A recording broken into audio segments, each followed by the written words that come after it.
Economista para comentar también qué es lo que se dijo y lo que viene en materia económica. Pero vamos a saludar a Lisandro Bregant, que está en Córdoba. Lisandro, ¿dónde andás? Buenas noches, ¿cómo estás?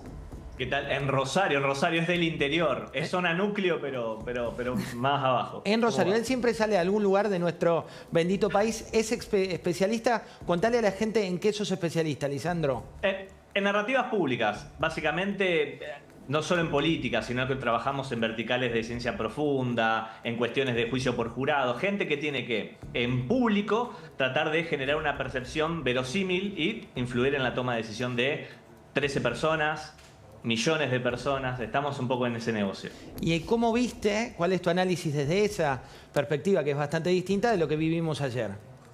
Mirá, tengo el buleteo, tengo 4 títulos que podemos entrar y hacer doble clic donde vos quieras, José, y la mesa también. Dale. Uno es, teniendo el segundo mejor discurso de la historia como presidente en nuestros números de Narra Global. El primero fue el de Asunción, en donde no nos olvidemos que con el famoso "no hay plata" se llevó un aplauso totalmente desincronizado de la gente que estaba medio como atónita. Teniendo el segundo mejor discurso en nuestro scoring técnico, no alcanzó. Tenemos también en el tópico el secuestro atencional del postdiscurso entre Manes y Santiago Caputo.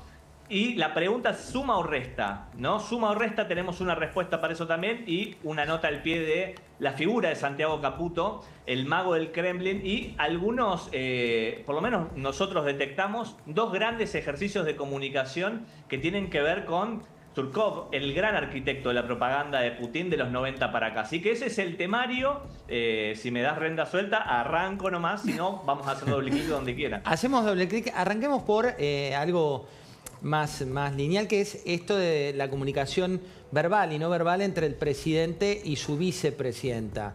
Todo lo que se mostró y lo que no se mostró. ¿Qué análisis te trae? Mira, no soy especialista en no verbal, pero sí lo que puedo traer a la mesa es algo que ustedes estuvieron viendo y los televidentes que vienen en continuado.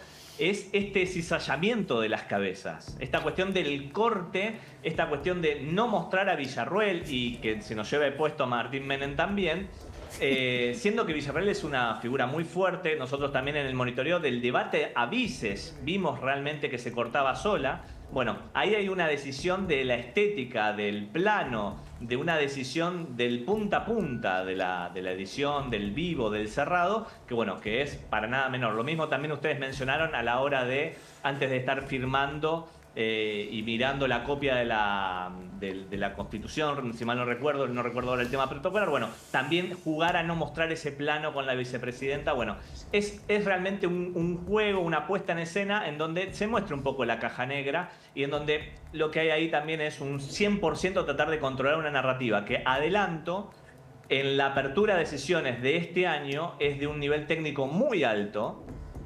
Sobre todo teniendo en cuenta el 24, que por una cuestión que si sos un intendente, un gobernador o un presidente que está asumiendo, te tocan las generales de la ley de tener que hacer una apertura de sesiones con la pesada herencia, y eso es terrorismo cognitivo. Cifras métricas por todos lados, tener que pasar facturas. Bueno, en el 2025 planteó una narrativa de los logros. Se animaba a decir, somos el mejor gobierno de la historia, ¿no? El textual. Y lo cierto es que también hizo algo, y con esto cierro esta primera parte, hizo algo a nivel técnico de muy alto nivel, que se convirtió también en su trampa y que fue el pie a Manes. ¿Qué es esto? Se llama romper la cuarta pared. ¿Qué es? Una apertura de sesiones extraordinarias, en este caso, es leer una hoja membretada durante media hora. ¿Qué es lo que hizo? Frenó cuando lloraba la bendición de Marcela Pagano y levantó la mirada y lo incluyó en el discurso, frenó y empezó a reflexionar mirando al público. Ese recurso de romper la cuarta pared genera lo que se llama técnicamente una proxemia, mucha intimidad. ¿Qué pasó? Abusó de ese recurso y entró Manes. Entró Manes a hablar y a interrumpir y a entender que tenía una oportunidad. Lisandro, vos pusiste en tu análisis en redes sociales, pusiste Manes, 2 puntos, comillas, de manera irónica pero concreta, familia hoy se come. Que te suba al ring el presidente en cadena nacional, seguido a que te señale el asesor mano derecha desde el balcón y remate en el pasillo, ¿qué significa? Y significa que vas a tener un montón de fichines durante las primeras 24 horas y hay que ver si esos fichines, que es un fichín atencional, que es un capital atencional, lo convertís en algo. Que ese es el gran desafío para Manes y para todos. Y ahí es donde técnicamente lo que pasó fue un secuestro atencional. ¿Qué es un secuestro atencional?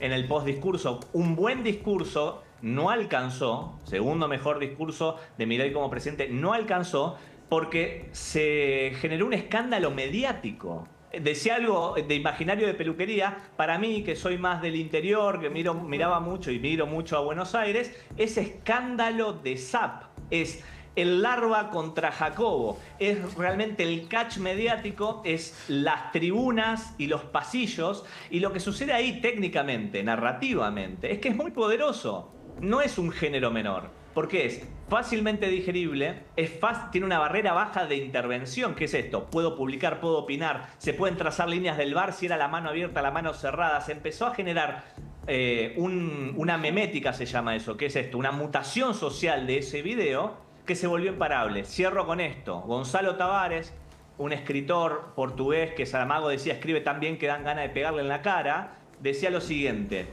la velocidad es la nueva censura. ¿Qué pasó? Santiago Caputo y Manes, cuando todavía estaba caliente una buena praxis total, donde también imagino que Santiago Caputo formó parte de ese guión, bueno, generó, contribuyó, alimentó, con picardía también de Manes, algo que fue realmente muy veloz y que copó la opinión pública y que terminó poniendo de vuelta a hablar, a hacer una nueva vocería al primer mandatario de la Argentina. Ese es un dato no menor. Ante uno de los mejores discursos a nivel técnico, no alcanzó y tiene que salir a explicar o a redondear el punto el propio presidente de la Argentina. Lisandro, la sumo a Mónica Gutiérrez con una pregunta para vos.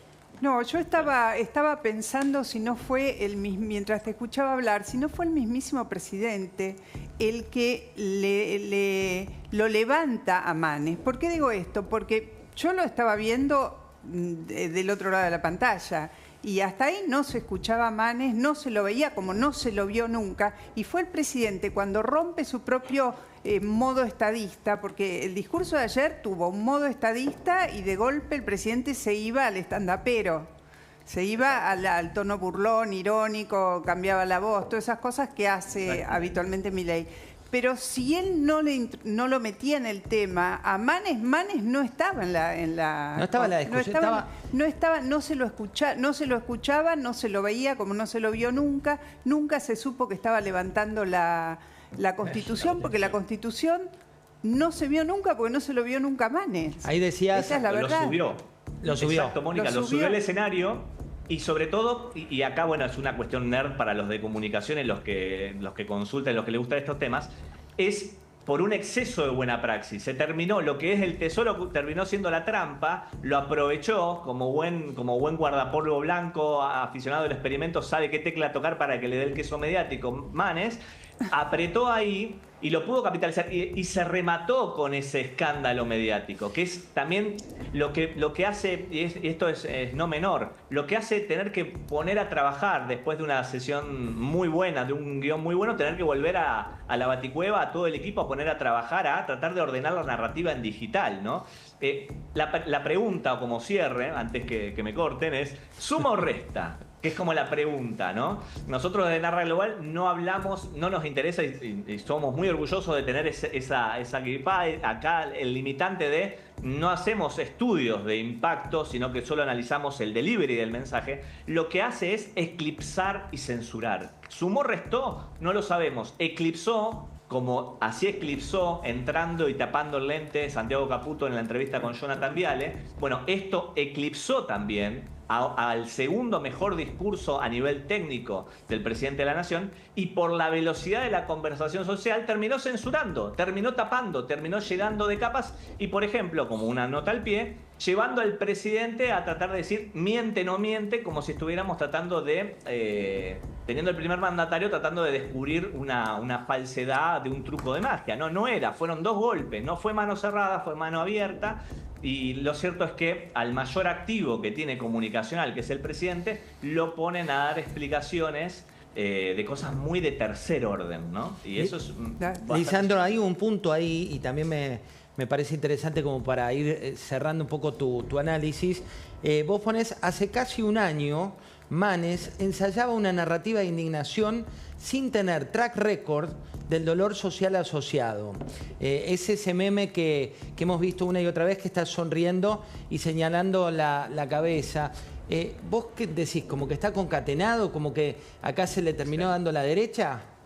Sí, a ver, uno nunca sabe, no está en esas cocinas, pero lo cierto es que hace casi un año, literal, porque nosotros por pedido público en las redes me pidieron que analice también técnicamente qué hizo Manes, porque hubo una sobreindignación, también levantando la Constitución. Bueno, lo que hay ahí claramente es que no había track record. ¿Qué es el track record, no? Olvidémonos de la política. Para lanzar el Apple Vision Pro, un gadget tecnológico, te dicen, así como lo hicimos con el iPhone, así como lo hicimos con la Mac, lo vamos a hacer con esto. Eso se llama el track, una legitimidad, una construcción lineal y de legitimación pública. Bueno, Manes es el hombre de la eterna sonrisa, es el meme sonriendo Fantino, es el optimismo, es la esperanza. De repente se indignó, de repente explotó. Bueno, parte de eso es una cuestión de que no construye verosimilitud, técnicamente es algo que se analiza en ese marcador, y que ahora, un año después, me atrevo a decir de una manera provisoria, empieza a tener un pie para indignarse, teniendo, de vuelta, esto como decía Mónica, esta bendición por error no forzado o por quererlo, por estrategia de Kremlin, de subirlo al escenario a Facundo Manes, ¿no? Ahora tiene un track, ahora tiene un antecedente para indignarse, tiene 2 palmadas en el pecho.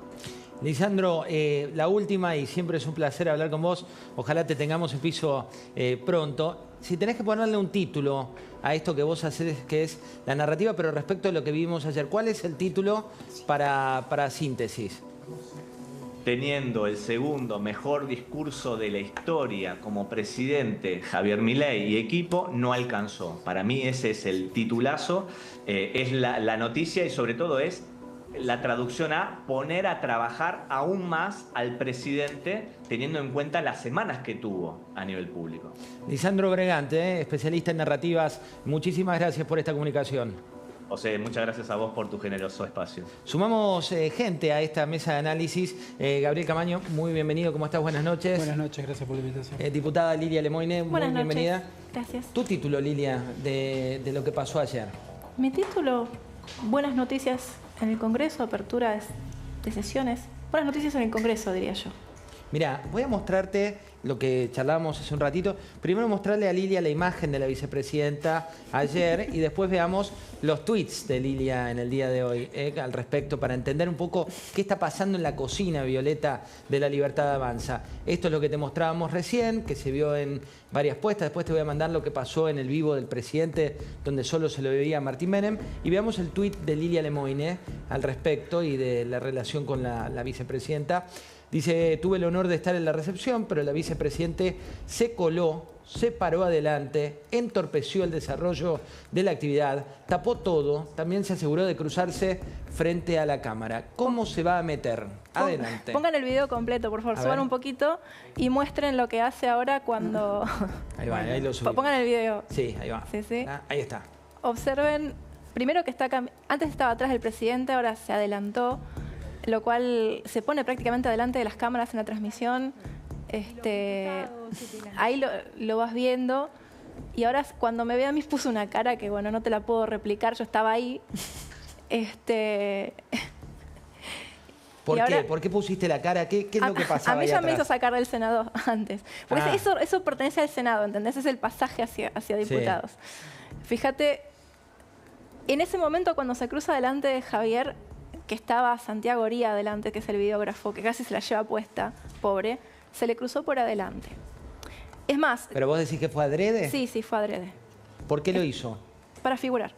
Pero a ver, no nos extraña, siempre hace lo mismo, lo hizo en toda la campaña y lo hizo ahora en la apertura de sesiones porque quería estar en primera plana. Y bueno, son cosas que pasan. Pero como la gente, como he escuchado que dijeron varios periodistas, o que yo misma he dicho, para la gente en cuanto a la gobernabilidad no le afecta que haya un personaje del gobierno así. ¿Pero es enemiga del gobierno siendo Y la vice? mirá, ella encabezó en parte la campaña contra el hijo. ¿A vos te parece que la vicepresidente va a hacerle campaña al presidente en contra? Fue en contra de nuestros ideales cuando descubrió ¿no? el ya bus. no pusiste Es un juez que está habilitado a ser juez. Sí. Si no, no debería ser juez. Sí, Hagamos una, absolutamente. y todos se acordaron ahora, ¿no? Y aparte, ¿por qué, no? No, porque ¿cómo ahora? Ella el hijo, sí. hemos criticado muchísimo al hijo de hace Claro, muchos pero ella años. tiene un problema de interés personal con el hijo, que no es poco Ahora, dato. Lilia, ¿Cuál es? Con Claudia Rucci, ¿sí? Porque fue el hijo el que dijo, no, mira, no es crimen de lesa humanidad, no te corresponde la indemnización porque tu papá no lo mató la AAA, lo mataron los montoneros. Entonces, acá hay alguien que perdió plata con el hijo. Entonces, ahí vamos con una... ¿Por Los qué? ataques... Espera, Yo ni expresate sabía, para- mira, a mí no me ¿Quién gustaba... perdió plata? Perdona, porque eso lo dijo Claudia hoy el Rucci. presidente y no dio nombres, Claudia, pero no, yo sería lo digo, interesante Claudia saberlo. Rucci. Claudia Rucci. ¿Se Perdió- refirió a Claudia Rucci, el No, presidente, no, el cuando presidente dijo no sé que a quién perdió se plata? Yo no sé a quién se recibió, pero Ah, se porque refirió. yo Pero tengo seguramente, porque el hijo tiene muchas causas, muchísimas causas, de muchos actores políticos. De muchos años. De muchos años. Claro. Entonces yo no sé, pero ahí yo te puedo nombrar una porque yo lo vi. Ahora, Mira, Lilia, pero- el malestar con Victoria Villarroel no es desde ahora, no es de Claudia Rucci, no es, es No, pero del claramente- comienzo mismo de la, Sí. de la gestión. Y para los argentinos, pensar que presidente y vicepresidente, más allá del historial oprobioso que tenemos, no sintonizan, no está bueno. ¿Y sabes por qué primero- no está bueno? Sí. Porque ella está primera en la línea de sucesión. Y cuando el presidente viaja, ella queda al frente Sí. de... Y si al presidente Sí, le tal pasa cual. algo, ella es la que va a gobernar el país. Tal cual, por eso nos Entonces, ponemos... no Yo me está pongo nerviosa bueno. cuando Javier se no va del está país. bueno desalentar la relación. A mí no me gusta cuando Javier se va del país porque queda allá. Pero la verdad es que la vicepresidenta no es la persona más importante después del presidente, es una suplente. ¿No? Entonces, preside el Senado. No, sí, el tiene un Senado, voto que no dirime siempre, con- hay veces en las que no debería. es un adorno Cuando el el presidente no está en el país, la vicepresidenta no tiene que presidir el Senado y lo ha hecho. Ya ha cometido demasiados errores que no debería cometer y eso es lo que hay que observar. Lilia, vamos a traer a la mesa esto que planteás y Gabriel, después vamos a ir a economía un poco, pero lo que pasa es que está tan caliente la agenda y también tenemos allí para esta segunda mitad del programa a Manfroni para hablar de inseguridad y lo que está pasando.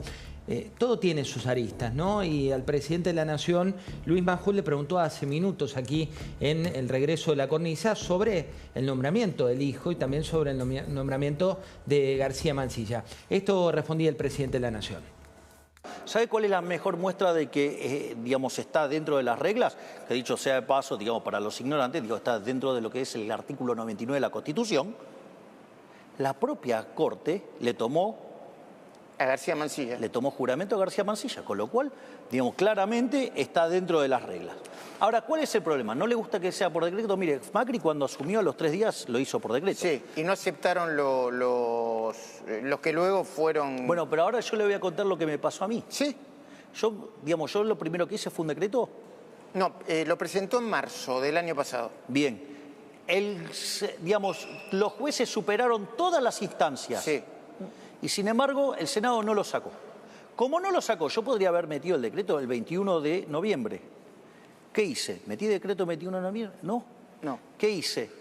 Lo mandé en extraordinarias. O sea, le di al Congreso, le di al Senado otra oportunidad. Bueno, si el Senado, digamos, para hacer politiquería barata, no deja que funcione la Corte como el que tiene que funcionar, es un escándalo. Entonces, ¿qué hice? Lo mandé por decreto. Bueno, también podría decir que usted lo mandó por decreto porque no le alcanzaban los votos. No, pero, a ver, bueno, hubieran votado y listo. Hubieran votado y... Perdón. Alguien que está mirando me dijo, Lilia, el hijo metió en cana a Vudú.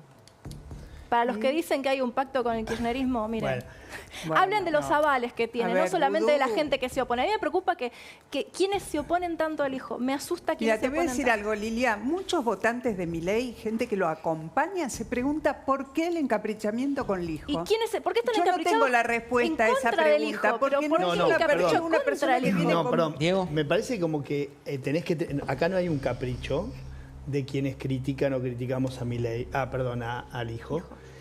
Los jueces de la Corte se eligen por antecedentes, ¿no? Estamos de acuerdo. Por antecedentes, porque no sabemos cómo va a ser Lijo el día que asuma, si es que asume. No lo sabemos, quizás es el mejor juez de la Corte, no lo sabemos. Pero llega a la Corte por antecedentes. Los antecedentes de Lijo no son los mejores.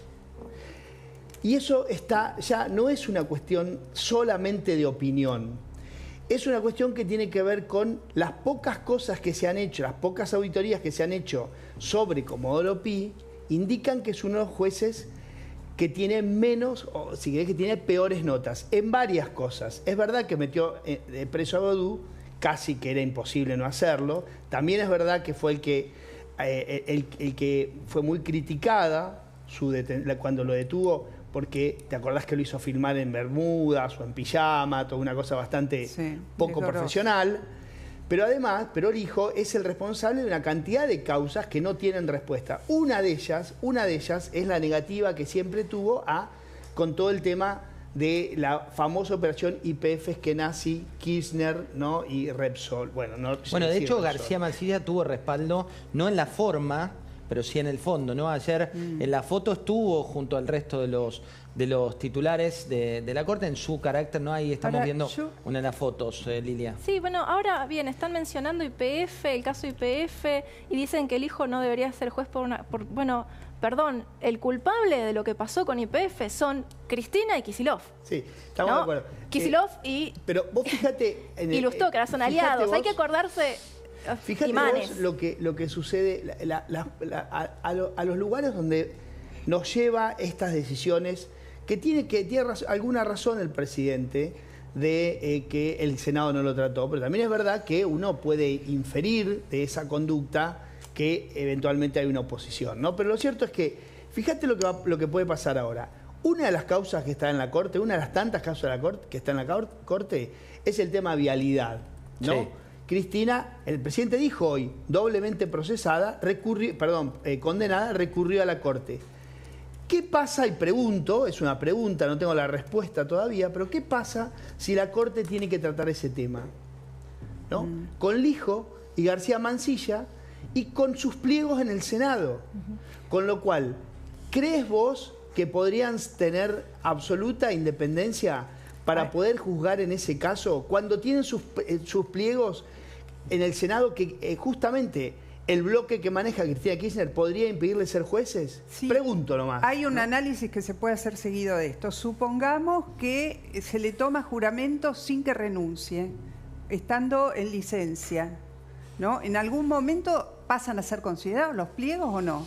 Si son tratados los pliegos, ¿qué libertad personal disponen los senadores que desconfían profundamente del hijo para votar en contra, sabiendo que podría volver a ser juez federal? Es muy complejo. Son situaciones difíciles. El presidente podría haber retirado los pliegos, podría haber hecho otra cosa. Optó por esta, ni bien ni mal, lo hizo. El proceso mediante el cual lo hizo es polémico, pero más allá de eso, genera, digamos, incertidumbres institucionales. Mirá. Y esto no es que somos mentirosos, somos esto, somos esto. Sucede, es lo que te digo. ¿Qué pasa si mañana García Mansilla, que espera los votos de Cristina para poder ser juez, tiene que juzgar en una causa donde está Cristina, condenada, y que si la Corte no interviene, ya está sentencia firme, ¿entendés? Al otro día va presa. Hubo varias declaraciones del presidente respecto de esto. También habló de Cristina Fernández de Kirchner, a quien se refirió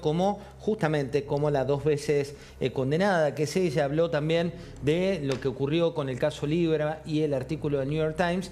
Y ayer y hoy, en los dos contextos, se sintió tal vez más cómodo hablando de economía, que fue el inicio de su balance del primer año de gestión. Esto decía.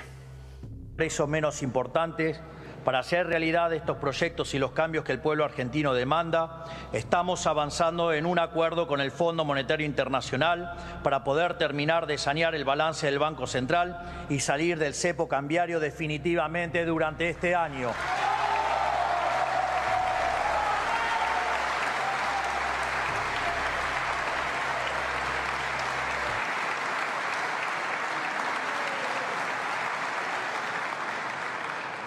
Llevamos décadas con la mochila de déficit fiscal y endeudamiento, que se agravó porque durante toda la historia argentina, en lugar de enfrentar el problema fiscal, los distintos gobiernos eligieron endeudarse, ya sea con el mercado.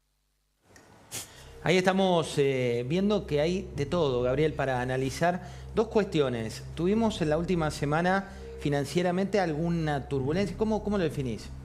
Hay varias cosas. La primera es que hay ruido, ansiedad o expectativa, como quieras decirle, con el tema del acuerdo con el fondo. El gobierno mismo ha reconocido que necesita el acuerdo con el fondo para encarar el último, tal vez, gran desafío en la normalización macro que le queda, que es la salida del cepo. Todos sabemos cómo funciona el fondo. El fondo tiene un manual, digamos, de procedimientos. Entonces, hay algunas cosas que pretende el gobierno argentino que hay que ver si se terminan concretando como las pretende, digamos, que sería un financiamiento neto importante sin condicionalidad. Entonces, el mercado está ahí en la duda de si eso se va a dar o no, en qué cantidades, con qué plazos. Eso mete ruido, naturalmente. Y después tenés una cuestión de contexto externo, digamos. El contexto externo se ha venido deteriorando mucho en los últimos 2 meses. Trump, mediante las medidas que viene tomando en Estados Unidos, está aportando mucho ruido por ese lado. Y Argentina, en el último tramo del año pasado, después del triunfo de Trump, o sea, todos los mercados en Latinoamérica caían y Argentina subía, digamos. Estaba más concentrado en lo que Trump podía implicar en la relación con el fondo y como que subestimó. No le dimos importancia a esa parte o tanta importancia, y puede ser que en los últimos mes y pico estemos. De hecho, si vos te fijás, Chile, Brasil vienen recuperando y nosotros estamos haciendo el camino inverso que hicimos en el último tramo del año pasado. Venimos cayendo, ADRs, bolsa, acción, bonos. Bueno, ahí hay 2 puntos. Alfredo, uno es algo de modo de época, que vienen varias marcas internacionales que se habían ido, que no estaban. ¿Quiénes vienen? Sí, mira, te digo, el consumo está en una situación extraña. No termina de repuntar, hay mejores señales. Se ven algunos señales de cambio después de un 2024 que fue muy flojo. Pero sí, ya lo que está claro que hay muchísimo más interés de las empresas internacionales por la Argentina. Te tiro algunos nombres de empresas que ya tienen confirmadas, que van a venir: Decathlon, que es la cadena de artículos deportivos, ON, una marca de zapatillas, Polo Ralph Lauren, que vuelve mercado de lujo, Gucci. Hay como mayor interés por la Argentina. ¿Pero qué va a pasar? Bueno, que no vienen las marcas directamente, me están llegando vía algún representante. Y esto es, lo que está acompañado es que por otro fenómeno que es la obra de los empresarios nacionales. Afuera hay como mejor perspectiva con la Argentina, pero dicen, primero, para invertir en un país como Argentina, que me trajo muchísimos dolores de cabeza en la historia, quiero que sean los argentinos los que están invirtiendo. Esta semana la otra gran noticia, más allá del ruido político, es el anuncio que hizo el grupo Clarín a través de Telecom, que va a comprar Telefónica Argentina. Es una señal también para los mercados internacionales, bueno, diciendo, el que está invirtiendo son 1.245 millones de dólares que están poniendo Clarín vía un acuerdo de crédito con los bancos, pero también significa como, che, si los empresarios argentinos están jugando, dicen, ven el negocio, ahí va a ser más fácil que vengan los internacionales. Bueno, hablando de esto y también de esta realidad, el presidente dijo, Kicillof es parte del problema. Así lo decía. Kicillof es parte del problema, no es la solución. Kicillof adhiere a la doctrina Zaffaroni, que es el wokismo en derecho. ¿Vio cuando yo voy y me enojo con los wok? Bueno, el wokismo en derecho es Zaffaroni. ¿Qué quiere decir esto? Que pone a los delincuentes como si fueran víctimas. Y a las víctimas como victimarios, lo cual es un desastre. O sea, entonces termina premiando a los delincuentes, y premiar a los delincuentes es castigar a los honestos y a la gente de bien. Consecuentemente, él es parte del problema. Él es parte del problema. Entonces no se puede trabajar con él. Porque mientras que él, digamos, o sea, quiere liberar los delincuentes, o sea, y se la agarra con los buenos, yo, digamos, estoy del lado de la policía y de los buenos, y el que las hace las paga. Carlos Manfroni es jefe de gabinete del Ministerio de Seguridad. Buenas noches, Carlos, ¿cómo estás? Buenas noches, ¿cómo estás? ¿Es así la doctrina zaffaroniana versus la doctrina más buquelista, podríamos decir, la del gobierno nacional? Tal cual. Zaffaroni le hizo un enorme daño al derecho y un enorme daño a la sociedad. Y no nos olvidemos que durante 20 años gobernó el kirchnerismo, tiempo más que suficiente para desquiciar toda la seguridad en el país. Se relajaron todas las leyes, se nombraron jueces hipergarantistas, por decir abolicionistas, y además de todo eso se largaron 10.000 presos durante la pandemia. Se soltaron 10.000 presos durante la pandemia que no debieron haberse soltado. Con el breve interregno, bueno, breve, 4 años de interregno del gobierno de Mauricio Macri, durante el cual se modificaron algunas leyes se impulsaron, pero no todas las que debían impulsarse. Ahora sí hay una verdadera revolución en el derecho penal y se están sancionando leyes que van a dar un vuelco, van a hacer dar un giro de 180 grados al derecho penal. Carlos, ¿por qué tantas veces hemos hablado de la baja de imputabilidad, pero siempre resulta en un proyecto que pasa de gobierno a gobierno? Porque hay demagogia, porque muchos actores se meten en una cuestión que ignoran, porque la realidad es que un menor, se habla de que el menor tiene que estar antes protegido, que tiene que estar contemplado, que tiene que estar educado, pero ¿cómo lo vamos a educar si no lo tenemos? Si no lo tenemos en algún lado retenido, porque mientras esté libre y cometa delitos, es pasto de los delincuentes del narcotráfico. El narcotráfico los utiliza para cometer delitos precisamente porque son inimputables. Ayer el presidente de la Nación hizo en su alocución una referencia a la ministra de Seguridad, a Patricia Bullrich. Hoy también en la entrevista con Luis Majul se refirió concretamente a buscar el archivo de Patricia Bullrich cuando en Ollarvide le tomó declaración respecto de quienes habían querido hacer un golpe, dijo así, a De la Rúa. Pero veamos lo que decía ayer. En materia de seguridad nacional, bajo el liderazgo de la doctora Bullrich, durante el 2024 vimos el índice de homicidio más bajo de los últimos 25 años, habiéndolo bajado 11 puntos en comparación a 2023, es decir, que tuvimos el índice de homicidios más bajo de Sudamérica.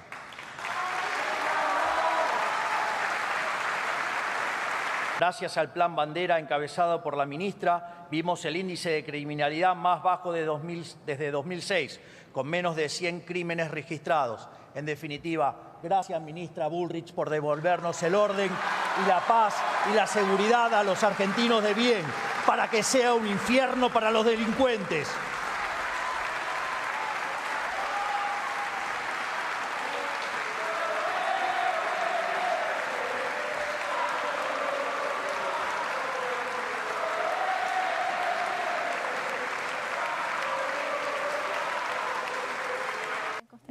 Estábamos charlando un poco de las caras, las personas, los Fue el único momento donde se pusieron de pie, cuando nombraron... Milei elogió a varios de sus ministros. Es que fue emocionante. Pero cuando elogió a Bullrich se separaron. ¿Por qué fue emocionante, Lilia? Fue muy emocionante, primero porque el presidente no se queda con el mérito de todo el trabajo, sino que reconoce a todas las personas que trabajan con él y queda en claro, por supuesto, que con Bullrich es un equipo, porque Bullrich fue ministra de Seguridad antes y no fue posible hacer lo que se hizo ahora.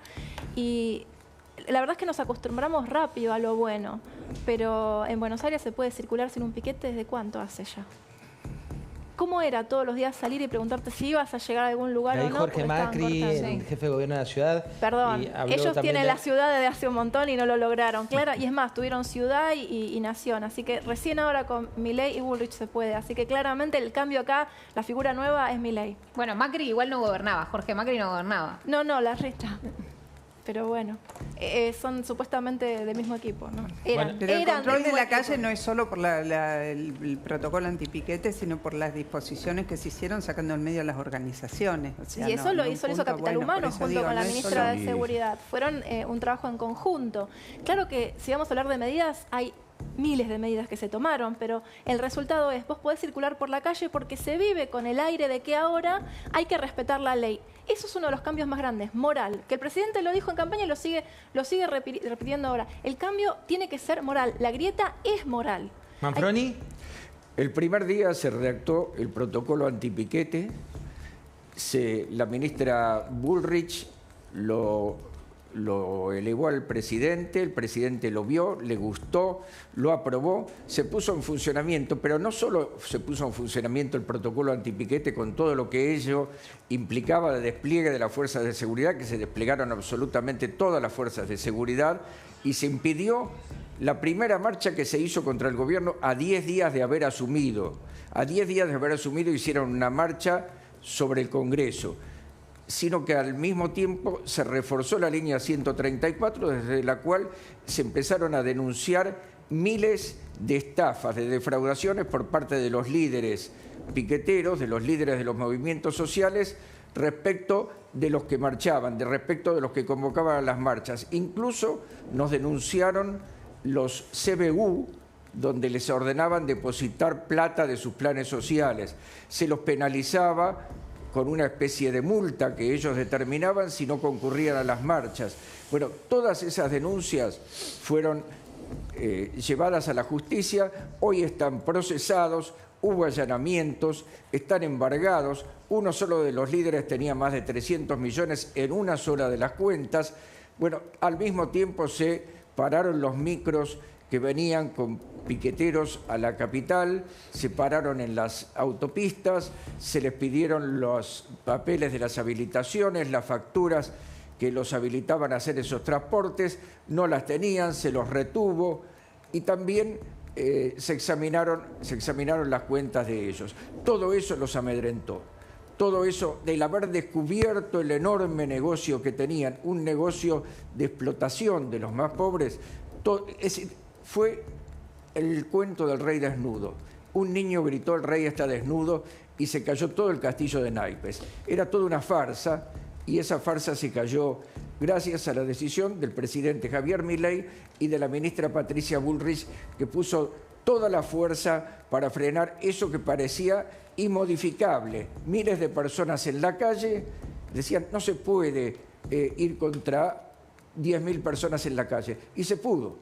Mucho debate ha generado esto y sobre todo, miren esta declaración del presidente al respecto, ¿no? Política de seguridad, la cuestión, y vuelve a aparecer nuevamente el gobernador de la provincia en palabras del presidente Javier Milei. Aprovecho para decirle al gobernador Kicillof que mientras siga sosteniendo que los delincuentes, los asesinos y los violadores son víctimas del sistema, en línea con el wokismo jurídico de Zaffaroni, no solo no tenemos nada para conversar, sino que además quiero decirle que jamás resolverá el gravísimo problema de inseguridad de la provincia, ya que ser tolerante con los delincuentes es castigar a las personas de bien. Si quiere resolver el problema, tiene dos alternativas: abandonar esa visión abolicionista y castigar a los criminales, o correrse del camino y dejarnos resolver el problema nosotros, porque si hay algo que caracteriza a este gobierno nacional es que no nos tiembla el pulso y los problemas los arreglamos en serio. Vamos a dar una rueda y ya vamos con una pregunta que tiene Diego Cabot para Carlos Manfroni. Gabriel, danos un breve panorama televisivo muy cortito de qué es lo bueno y qué es lo que falta en materia económica. Bueno, lo mejor es lo fiscal, de eso no hay ninguna duda. Lo fiscal se ha convertido como esos discursos de Alfonsín, ¿te acordás? Que con la democracia se hacía todo. Bueno, sí.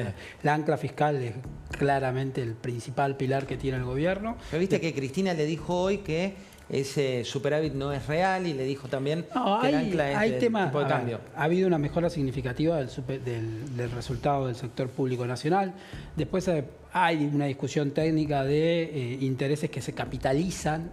Como se capitalizan, se pagan como capital, entonces no se contabilizan como gasto en intereses, sino que se contabilizan como, entonces van por debajo de la línea. Hay toda una discusión de, bueno, hay una parte del gasto en intereses que se está pasando por debajo de la línea, el superávit financiero sería menor. Eso no quita que la mejora del superávit financiero, aún incorporando eso, sea más significativo, más que significativo, digamos. Ha habido un esfuerzo fiscal muy importante a nivel del primario, del superávit primario, es indiscutible, digamos. La discusión puede estar en el, lamentablemente, sacando tal vez los últimos 2 o 3 años de Macri, donde hubo un nivel de transparencia fiscal, donde incluso gastos que todavía siguen por debajo de la línea se pasaron arriba de la línea. Este tipo de prácticas las hemos tenido siempre, lamentablemente. Las han tenido todos los gobiernos, digamos. Entonces, le caes a uno y le tenés que caer. O sea, Cristina tampoco podría, porque Cristina también lo ha hecho, Massa lo ha hecho, Guzmán lo ha hecho. Hay muy pocos, te diría, esos 3 años de los 4 de Macri, tal vez son los únicos que pueden decir, no, nosotros no hicimos esto.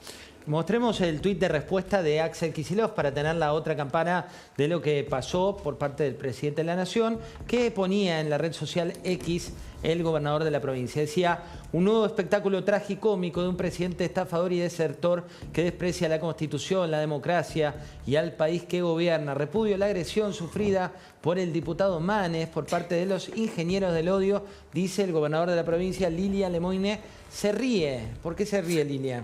Porque lo que estuvimos ahí, primero, Kicillof es puro relato. Salta para decir esto sobre Manes, que ahora te digo, mintió Manes como un descarado. ¿Cómo podés ser diputado y mentir ahí adentro y decir me pegaron 2 trompadas? Es una vergüenza, además de que le lamente, ¿no? Lo que pasó que fue eso que vimos, las palmadas. Dale. ¿Hizo bien en increparlo? Pará, pero por favor, eso, estamos hablando de Kicillof. Sí. ¿Se mete en las redes para responderle esto al presidente? Pero no habló todavía con los familiares de las víctimas como Kim. O como el de Libre de Moreno. El presidente dijo Luca que él Aguilar. tampoco habló. Yo hablé. Dijo que alguien de su el entorno. gobierno de la provincia, del municipal, los han dejado colgando y los reprimieron cuando pudieron. Cuando ya los medios apuntaron las cámaras, dejaron de reprimir. Pero no tienen la intención de ayudar a la gente que los necesita. Ahora, por Manes, que está aliado con Lustó, Manes es un oportunista, hizo show, le sirvió para llorar un rato y mintió. ¿Y sabes qué? Me Pero dijo alguien, ¿a vos te parece bien lo que pasó en el Congreso? a mí me parece Después del terrible que un discurso. diputado mienta. Un diputado no puede mentir, y tan gravemente. Y además lo hizo en el 21, cuando se quedó, que se levantó el PRO, y se quedó adentro del recinto, haciéndose el héroe durante no sé cuántos días. Algo me acuerdo Lilia, de todo ¿te puedo eso? hacer una pregunta? ¿Vos no Sí. creés que las últimas 2 intervenciones mediáticas, públicas de Santiago Caputo no lo han dañado al presidente? En todo caso, creo que lo han dañado a Caputo. Porque son cosas que, a ver, vos sabés que te están mirando, que te van a querer hacer una cama, y es un tipo muy... Espera, cuando arrogante. entra en la entrevista de televisión, No suele estar en las entrevistas. ¿Cómo? No suele estar en las entrevistas. No, y cuando solo que no pero debía. Sí, fue un tema de interrumpió. debate de todo el país. Cuando entra en la Grave entrevista error. produce un daño casi irreversible. Y Sobre el también presidente, sí, sobre el periodista, sobre la entrevista misma, sobre la explicación del presidente. Cuando pierde la chaveta, ponele que lo hizo no sé, se calentó con la situación. ¿Vos podés aceptar que un asesor presidencial del porte de Santiago Caputo le ponga la cara acá a un diputado y lo pechee? No, pero primero, los dos se acercaron a hablar. Por lo menos dijiste, Lilia. lo primero que dijiste, Mónica, es verdad. Es un error gravísimo y yo creo que él hará mea culpa por eso. Pero si vos pones en la balanza todos los aciertos que ha tenido Santi Caputo contra ese error, la verdad es que no es tan grave. Ahora, en lo que pasó en el Congreso, yo que estoy ahí y me los tengo que bancar y fumar 30 horas, ¿sí? Y lo violentos que son. En ese mismo día, ¿no? Yo recibí agresiones de una persona en Pasos Perdidos. Ahora, ¿cómo le habló? Fue de mutuo acuerdo cómo hablaron. Una palmadita acá, que no se vio, no es una palmada agresiva. De hecho, estaba retirándose. No es agresivo. Quedó grabado. Ustedes lo pueden ver y juzgar. Y con esa actitud. Por ahí lo que hizo Santiago Caputo estuvo mal o no debió hacerlo. No lo sé, no lo voy a juzgar. Lo que está mal es que un diputado mienta después de esto, porque nadie lo obligó. Podría haberse retirado. No puede ser que mienta descaradamente y diga que le pusieron 2 trompadas. Mónica, es gravísimo que un diputado diga que le pusieron 2 trompadas. Mintió porque pensó que lo había grabado. De extrema tensión. No importa, no se miente. En Mónica, esa situación se te pone una persona delante de la nariz. Me han hecho cosas mucho peores. Bueno. Eso no se hace. No se hace. Es más, en la sesión anterior... Pero más allá Perdón, el diputado Soria del kirchnerismo hizo comentarios. Le quita el protagonismo. Los diputados no deben mentir. No pueden meter falsas denuncias. No tendría que estar en la Cámara un tipo que va y está demente. ¿Cómo va a ir a la comisaría y adentro a hacer una falsa denuncia? Porque no sabía que estaba grabado. Bueno, no sabemos lo que le dijo. No, sí, sabemos no lo que importa le dijo, lo que le haya dicho. ¿Sabemos no lo que le importa. dijo? ¿Se escuchó? Es que no importa lo que haya dicho. No puede acusarlo de haberle puesto 2 trompadas y mentir descaradamente. Bueno, pero tampoco Caputo puede reaccionar de esa forma. ¿Con Mirá, eso coincidís? Yo soy poder legislativo. Y si te tengo que decir en este momento, me da vergüenza que un diputado miente y meta una falsa denuncia, porque si lo hace él, ¿qué queda para todos los demás? Los diputados representan a la población. Ahora, convengamos... Santi Caputo es un asesor. Diego, nos quedan los 2 minutos finales. Por favor, hacer la pregunta a Manfroni. No, le quería preguntar porque el presidente ayer obviamente habló mucho de seguridad o de inseguridad, según como se quiere usar la palabra. Y siempre la Argentina va por acentuar las penas, ¿no? Pero finalmente lo que falla después es la justicia, que no pone, digamos, que no aplica ni unas ni otras, ni las viejas más tenues, ni las nuevas acentuadas. Y la pregunta es puntual. El presidente dijo que el juez Lijo era la única persona en la Argentina que estaba en condiciones de, digamos, encabezar una reforma judicial. Y la pregunta es si está de acuerdo. No, vamos por partes. El tema de que los jueces no aplican las penas que están establecidas en el Código Penal o que tienen, es porque tienen un margen demasiado amplio para aplicarlas de una forma o de otra. Lo que estamos haciendo precisamente con esta reforma, que no la está haciendo el juez Lijo, sino que hay una comisión de reforma y además desde el Ministerio de Seguridad hemos impulsado una serie de leyes como la ley antimafia, la ley de reincidencia, reiterancia, la ley de ADN y la ley de... Sí, yo no entiendo lo que dice, pero la pregunta es... muy puntual para el minuto final. Claro, pero siempre vamos a sumar más leyes y no hacemos pie, me parece, ¿no? Pero, porque, digamos, por algo estamos así. Porque cantidad de veces hemos visto paquetes de leyes. Le estamos acotando el margen de libertad a los jueces para poder inclinarse por la solución más fácil para el delincuente. Le estamos acotando ese margen de libertad. No hay que dejárselo. Por ejemplo, en la ley de reincidencia, reiterancia, lo que estamos haciendo es disponer que las penas se sumen aritméticamente. Antes, el último juez, si había alguien que tenía 2 causas, el juez que tenía la causa más grave era el que unificaba la pena y lo hacía con un gran precio de descuento que no era verdaderamente una suma de las penas de las 2 causas. Ahora se van a tener que sumar las penas aritméticamente y no hay otro camino. Gracias, Carlos, por esta conclusión. 2 minutos muy cortitos de tanda y ya venimos con la